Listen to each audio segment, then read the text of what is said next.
Salut à tous, alors j'ai vu la dernière saison de Westworld qui s'est terminée là cette semaine et j'ai été encore une fois conquis par l'écriture, par la réalisation, par la photographie, par les acteurs, j'ai été conquis par tout, j'adore vraiment cette série, même si je dois avouer effectivement j'ai toujours le même sentiment en la regardant.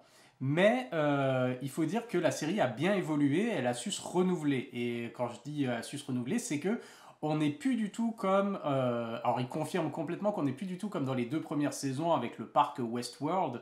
Avec la troisième saison, ils avaient déjà décidé de sortir complètement de Westworld et de, de voir comment évoluer Dolores du coup dans le monde réel et puis ce qu'elle préparait en fait comme coup. On avait une très bonne sous-intrigue avec le personnage de Vincent Cassel aussi et puis le personnage de je sais plus, Jesse Pinkman, Aaron Paul, qui est arrivé dans cette série. J'avais trouvé déjà la saison 3 intéressante, très intéressante et plutôt réussie, même si c'est vrai que c'était assez différent de ce qu'il y avait avant. Mais la saison 4, ça continue sur cette route-là d'être complètement différente de ce qui a été vu avant.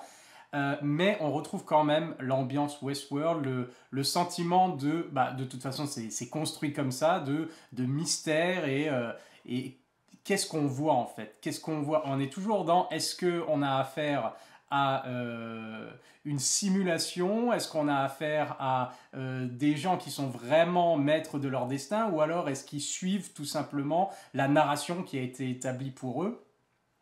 Et ça, cette fois, on a vraiment renversé la vapeur. Et c'est la réussite de cette saison, je trouve. C'est d'avoir transformé, en fait, d'avoir inversé les rôles. On a vraiment cet effet de miroir d'inversion des rôles entre les humains, finalement, et les machines. Alors, c'était déjà le cas dans la saison 3, puisque avec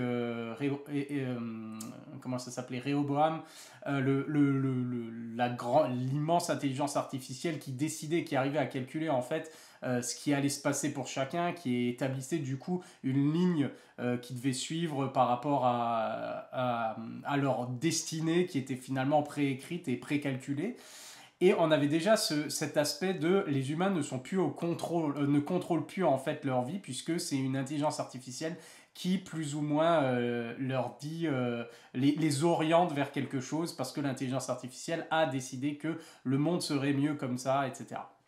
Donc on avait déjà cet aspect-là, mais là on arrive à quelque chose d'un peu plus, on va dire, euh, comment dire, oui, un effet miroir encore plus évident, puisque, alors je sais pas, j'ai toujours, je fais jamais attention vraiment, je crois que c'est New York, en fait c'est la ville où se situe l'action depuis une bonne partie, et ils sont assez, on va dire, c'est assez, ça reste toujours mystérieux par rapport qu'est-ce qui se passe en dehors, qu'est-ce qui se passe, est-ce que c'est le cas dans le monde entier, est-ce que ça se passe comme ça, et en fait bon, on s'en fiche un peu parce que l'intrigue qui nous intéresse est beaucoup plus contenue, et du coup on découvre cette ville qui est dirigée par Charlotte Hale, qui est bien sûr on va dire un clone, une nouvelle version, une autre version, une version plus diabolique encore de Dolores, qui a fait de finalement cette ville un Westworld, mais avec des humains en fait. Et du coup, c'est les humains qui tournent en boucle finalement et qui sont à sa merci. Et elle a réussi à les infecter avec la nanotechnologie, avec ses mouches et ces trucs comme ça. Je trouvais que c'était bien trouvé parce qu'à la fois c'est glauque et à la fois je trouve que ça fait vraiment justement le virus qui s'installe, le parasite. Et je trouve que c'est vraiment pas mal fait. Et du coup, elle a transformé les humains en hôtes, comme dans Westworld, et c'est les hôtes, du coup, à qui elle a donné leur liberté, qui peuvent faire un peu ce qu'ils veulent dans cet univers-là, et qui ont leur libre arbitre. Mais les humains doivent suivre un scénario très précis, et j'ai trouvé ça très intéressant, justement, les révélations à la fin. Alors évidemment, spoiler, hein, c'est critique sur toute la saison, donc je vais parler de toutes les révélations. parce que comme d'habitude, on a ces différentes...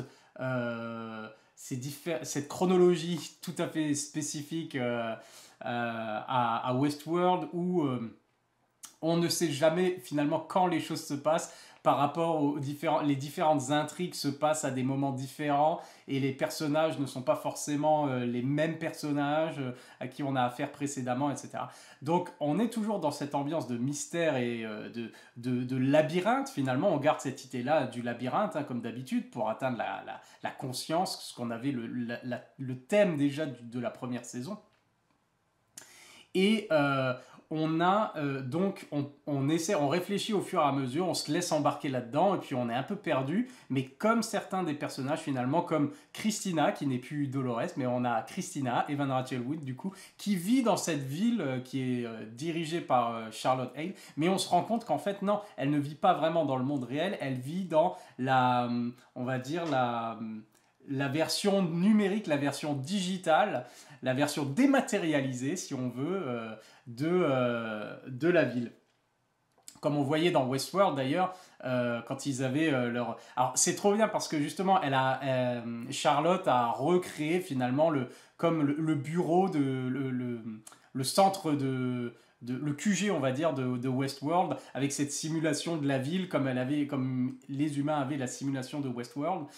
Et c'est elle qui dirige les scénarios, qui décide un peu des scénarios, etc. Mais elle ne fait pas ça toute seule, en fait, elle fait tout ça à partir de la conscience, de la perle, finalement, de Dolores, qui a été, on le rappelle, quand même effacée. On lui a effacé toute sa mémoire à la dernière saison, et donc elle est finalement morte à la fin. Et en fait, là, on se rend compte que non, il y a bien une perle. Alors, est-ce que c'est exactement la même? Peut-être, je ne sais plus exactement. Mais c'est, en gros, Dolores qui est dans cette, on va dire, pas vraiment une simulation parce que c'est la version digitale de ce qui se passe dans le vrai monde, où les humains sont dirigés, etc. Et elle intervient en fait en tant que scénariste finalement là-dedans, où pour que cet univers-là finalement fonctionne, il y a besoin de programmes qui tournent, de programmes de scénaristes, comme pour Westworld, là, qui créent des intrigues pour les personnages, et pour les garder dans cette boucle et les faire vivre et que ça fonctionne du coup. Et du coup, Christina est dans cette... elle a un boulot justement de scénariste pour un jeu vidéo, quelque chose comme ça. Mais en fait, elle ne se rend pas compte, mais c'est qu'elle crée des scénarios d'après ses créations. Ça a elle interfère directement avec les personnages du monde réel. Et ce qui est intéressant, et là c'est ce que j'ai bien aimé aussi, alors tout cet aspect-là des humains qui sont dirigés comme des autres, comme dans Westworld, hein, on a bien retourné la situation. C'est l'arroseur arrosé. Et du coup, on a ce monde finalement qui est réel et virtuel en même temps, dans lequel évolue Christina Dolores finalement, et qu'elle accède au fur et à mesure à la conscience. En fait, elle va créer, c'est ça ce que j'ai beaucoup aimé, elle va créer le personnage de Teddy qui revient, Teddy revient, mais en fait c'est le souvenir qu'elle se fait de lui, etc. Et en fait elle se crée des aides, genre une colocataire, Teddy, d'autres personnages qui vont, en fait, elle se crée des personnages qui vont, elle, l'aider jusqu'à ce qu'elle découvre la vérité, finalement. C'est comme une thérapie, en fait, où elle-même se crée, finalement, sa thérapie avec les personnages qu'il faut, qui vont lui poser les bonnes questions, qui vont la mener vers la conscience, accéder de nouveau à cette conscience que le monde dans lequel elle est n'est pas réel, elle n'est pas réelle, elle est une hôte, elle est une intelligence artificielle, et même là où elle est, ce n'est pas réel. C'est la retranscription, on va dire, digitale de la ville. Et du coup, j'ai vraiment aimé ça,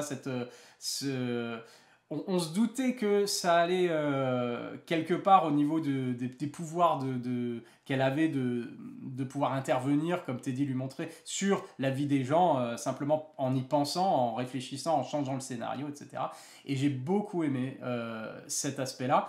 Et en même temps, on retrouve toute une ambiance très... alors c'est de la science-fiction, et on a bien sûr tout plein de thématiques de science-fiction qui ont été traitées et retraitées, Et là, il y a deux éléments que j'ai bien aimé, même si c'était un peu du déjà vu. C'était que on avait cette ambiance un peu à la Matrix où certaines personnes, en fait, de manière assez innée, hein, il y a c'est les, on va dire je sais plus que les outliers ils les appellent, mais c'était déjà dans la saison précédente, c'est ceux qui ne suivaient pas, qui ne suivaient pas le, dont on pouvait pas prévoir en fait les réactions, les choses comme ça, ils essayaient de les contrôler et de les supprimer.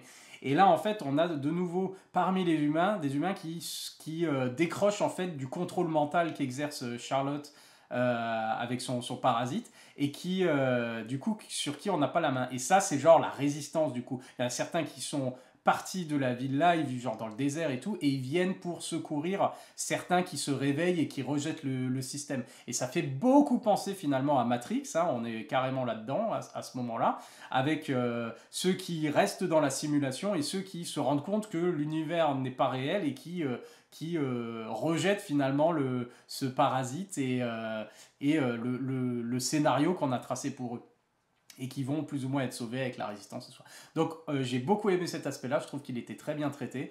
J'ai beaucoup aimé aussi le personnage de justement de Bernard, encore une fois, hein, Jeffrey Wright, qui est super là-dedans, et qui finalement avait fini à la saison précédente dans le sublime, ils appellent ça, là où toutes les intelligences artificielles de Westworld sont protégées hein, dans cet espace à part. Et c'est le seul du coup qui a la clé. Et il va là-dedans, et pendant qu'il est là-dedans, en fait, il va vivre tout un nombre incalculable de fois ce qui peut se passer dans le monde réel et comment s'en sortir. Parce que tous les scénarios éventuels qui peuvent arriver, c'est l'extinction finalement des humains et de l'intelligence artificielle.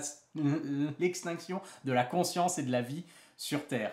Et du coup, il essaye de trouver à chaque fois, il revit à chaque fois tout le temps la même chose. C'est pour ça que des années et des années ont passé tant qu'il était bloqué là-dedans, en train de refaire les scénarios et de trouver quel élément devait être bougé, qu'est-ce qu'il fallait faire exactement pour pouvoir sauver le maximum de monde et atteindre quelque chose de, on va dire, une solution pacifiste à ce conflit-là. Et du coup, lui, il sort de là, et en fait, tout ce qu'il va faire, lui, c'est, il l'a déjà vu, et il sait exactement. Donc, d'un côté, en fait, on se dit, bon, bah, il n'y a pas trop de tension, puisque Bernard gère, il a déjà tout vu, il sait comment ça va se passer, il sait ce qu'il doit faire. Ouais, mais en fait, là où ils ont été malins, justement, c'est que il y a zéro solution, en fait. Bernard, il fait que limiter la casse, finalement, et placer les choses en espérant, en fait, c'est une question de foi, finalement, il espère, mais il ne sait pas du tout ce qui va se passer parce qu'au-delà d'un point, de toute façon, lui meurt. Et s'il meurt pas, bah, c'est la fin du monde. Donc il est bloqué. De toute façon, il sait qu'il doit mourir à un moment et que du coup, il ne sait pas ce qui va se passer ensuite. Et c'est que basé sur la foi que un personnage ou l'autre va prendre la bonne décision pour essayer de régler les choses. Et tout s'imbrique parfaitement à la fin. Et je trouve que c'était très bien fait. Même si ça me rappelait un peu, la même chose c'était dans l'excellente série Person of Interest, qui était aussi de Jonathan Nolan du coup, et qui évolue à chaque saison et qui ressemblait, qui était devenue complètement une mythologie de science-fiction en elle-même.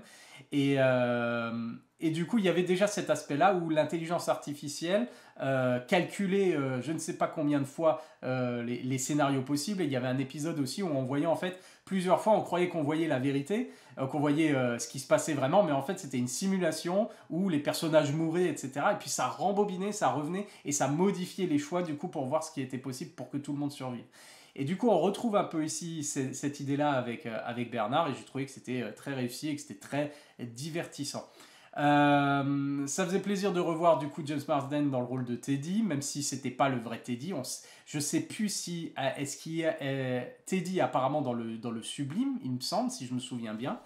Donc est-ce qu'il est vraiment là-dedans, toute la base de données de Westworld, et du coup Teddy est protégé là-dedans. Je sais plus, à un moment il le mentionne, je crois. Donc on risque forcément de le voir dans la prochaine saison. Ce qui était alors deux personnages finalement. Il y a un personnage qui arrive à son terme et c'était Charlotte Hale du coup la version on va dire mégalo et complètement enragé de Dolores, hein, qui était Charlotte Hale, qui avait ce dégoût pour l'espèce humaine, quoi, qui pouvait pas s'empêcher de se scarifier de trucs tellement elle détestait le corps dans lequel elle était, etc. Et elle, je trouve qu'elle a une fin appropriée et qui on ressent quand même de l'empathie pour ce personnage, comme on avait pu en ressentir à la saison précédente d'ailleurs, mais c'est vrai que c'est le grand méchant, la grande méchante finalement de la saison, et je trouve que son parcours était vraiment pas mal, et la réalisation que voilà, le monde qu'elle a créé est pas forcément est tout aussi horrible que le monde que les humains ont créé finalement, et quand elle réalise ça du coup à la fin et en fait elle se suicide, quoi, elle écrase sa perle elle-même. Je trouvais que c'était une image forte, et puis je trouvais que c'était vraiment vraiment intéressant, et du coup il n'en reste qu'une, il n'y a plus que Dolores qui est Dolores, Christina qui était dans cette série là. Quand elle prend conscience, on a le retour du coup de Dolores qui s'est reconstruite, on va dire, dont les souvenirs reviennent au fur et à mesure, et, je trouve que ça c'était très bien. Il y avait, je vais finir par Dolores après, mais pour faire le tour des personnages intéressants, du coup, j'avoue que la sous-intrigue avec je ne sais plus comment s'appelle le personnage, mais c'est Jesse Pinkman, Aaron Paul, je crois, qui est très très bon encore une fois dans cette saison-là, et dont le destin tragique touche particulièrement justement, puisqu'il se retrouve finalement cloné de multiples fois, parce que Charlotte se sert de lui pour essayer de trouver justement de retrouver comment dire, la résistance, et puis mettre un terme à tout ça.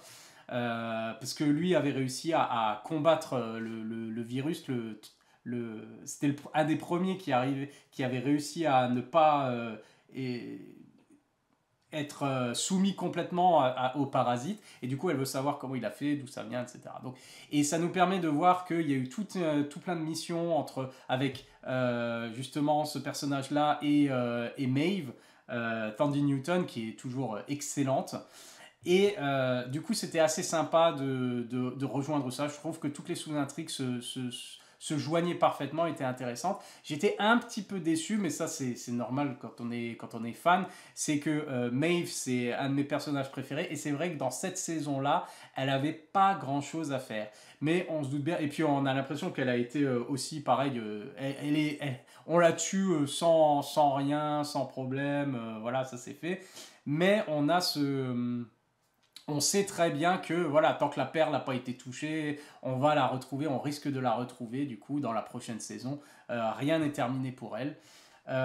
Et du coup voilà, j'ai un petit truc, c'est genre pas assez de Maeve dans cette saison, mais bon, on en a eu déjà pas mal, et puis on se rattrapera sûrement sur la dernière. Un autre personnage qui est enfin arrivé au bout du bout, c'est William, l'homme en noir, le grand méchant de la série depuis le début quasiment, qui, pareil, était, on va dire, cryogénisé, maintenu en vie pendant toutes ces années par Charlotte comme un animal de compagnie finalement, alors qu'elle avait créé un double de lui, mais elle le gardait quand même en prison juste pour l'emmerder. Et j'ai bien aimé cette relation entre William du coup et son double, et ce côté absolument sombre, voilà, qui est complètement cynique du personnage, qui voilà, n'en a plus rien à faire, qui n'attend qu'une chose, c'est finalement qu'on le laisse mourir. Et puis son dernier geste, ça aura été de libérer d'une certaine manière sa version haute, et de vraiment pourrir le plan de Charlotte Hale jusqu'au bout, et puis voilà quoi. Donc c'est vraiment un personnage qui aura été sombre et noir, et sans scrupules, et sans quête de rédemption, sans rédemption, jusqu'au bout. Et il meurt poignardé finalement par lui-même, et c'est une image très forte, et par une autre version de lui-même qui finalement est va vivre ce que lui aurait voulu, c'est-à-dire que dans le monde réel, il va commencer à chasser mais tout le monde, quoi. Et ça, j'ai beaucoup aimé ce personnage-là, et du coup la fin de ce personnage-là, parce que ça y est, William, le vrai, l'humain, est mort définitivement et il n'existe plus. Il restera sûrement, on le reverra c'est sûr, une nouvelle version de lui dans la simulation, ce qui nous amène à la fin de la saison, où Dolores est revenue à elle finalement. Et suivant le plan de Bernard, c'est la seule personne qui peut essayer, qui peut avoir une chance finalement d'éviter l'extinction, la fin du monde pour les deux races finalement, les humains et les machines. Et pour ce faire, en fait, elle doit créer une simulation, elle doit revenir aux origines pour trouver une solution, un moyen.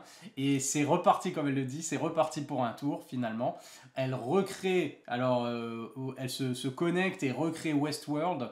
C'est une dernière fois, une dernière chance, on va dire. Alors ça reste assez cryptique, hein, on ne sait pas exactement ce qu'elle compte faire et ce qui va se passer, mais on revient finalement, c'est comme une boucle et on revient encore une fois, comme les autres, toujours, ils sont en boucle et on revient cette fois aux origines de la série avec Dolores dans Westworld. Cette fois, j'ai l'impression, je me souviens plus exactement, mais elle a gardé ses cheveux bruns. Elle n'est plus blonde comme au début de Westworld et elle a les cheveux plus foncés. Et je pense que c'est pour montrer bien le fait que ce soit pas exactement la même. Je pense que pendant la saison, du coup, elle ne va pas forcément recréer ses cheveux blonds parce que ce n'est plus la même, elle n'est plus pure ou quelque chose comme ça. Elle a évolué, ce n'est plus le même personnage. Donc je pense que elle va garder les cheveux foncés. Après, on verra, peut-être je me trompe, mais on verra. Westworld recommande, donc forcément, on va retrouver tous les personnages depuis le début de la série. Et voir si, est-ce qu'ils vont nous faire le coup de nous expliquer que finalement, tout ce qu'on voit depuis la saison 1, ça fait partie de la simulation de Dolores. Ça va être intéressant de voir. On sait très bien qu'ils aiment jouer avec ça, avec les surprises et les twists et les retournements de situation et nous montrer que, ah bah non, tu croyais que c'était réel, en fait non, c'était dans la tête de truc, c'est une simulation, c'est la version numéro tant et tant. Voilà. Donc on sait qu'on va avoir des surprises, mais tant que émotionnellement ça fonctionne, et là pour moi ça fonctionnait encore, et ça fonctionne en termes de divertissement et en termes de bonnes idées, de bonnes thématiques qui sont traitées. J'ai hâte de voir ça. La saison 5, ce sera la dernière saison. Si elle est toujours égale aux saisons précédentes, bien que différente, ce sera franchement une des séries que j'ai préférées, quoi, depuis qu'elle est là, et ça fait 8 ans, quelque chose comme ça maintenant. Donc ça en fait une sacrée saga, une sacrée série. Donc la saison 4 pour moi c'était encore une fois une réussite. C'est très différent, je dois dire, c'est vrai que j'ai une préférence pour les 2 premières saisons avec Westworld, dans Westworld, etc. Que les 2 suivantes, en sortant voilà, de ce cadre-là, ça mène la série dans une direction un peu différente, mais on garde les thématiques, on garde les personnages, on garde l'émotion et on garde la qualité d'écriture, et pour moi ça fonctionne toujours autant. Même si des fois on se dit c'est un peu plus... il complexifie juste pour complexifier finalement et nous perdre un petit peu là-dedans. Mais moi ça me va très bien parce que ça nous garde, ça nous maintient éveillés, ça nous maintient en alerte justement par rapport à ce qui se passe, où il ne faut rien lâcher. Et de toute façon, on sait qu'on nous accompagne tranquillement vers une révélation à la fin, comme Dolores a été accompagnée. Et du coup, c'est une réussite pour moi et j'ai hâte de voir la suite. Voilà, c'est tout pour la saison 4 de Westworld. Vivement la saison 5. Je crois que c'est 2 ans de nouveau à attendre, mais bon, si c'est de la qualité comme ça, j'ai hâte, pas de problème. Allez, à la prochaine, bye.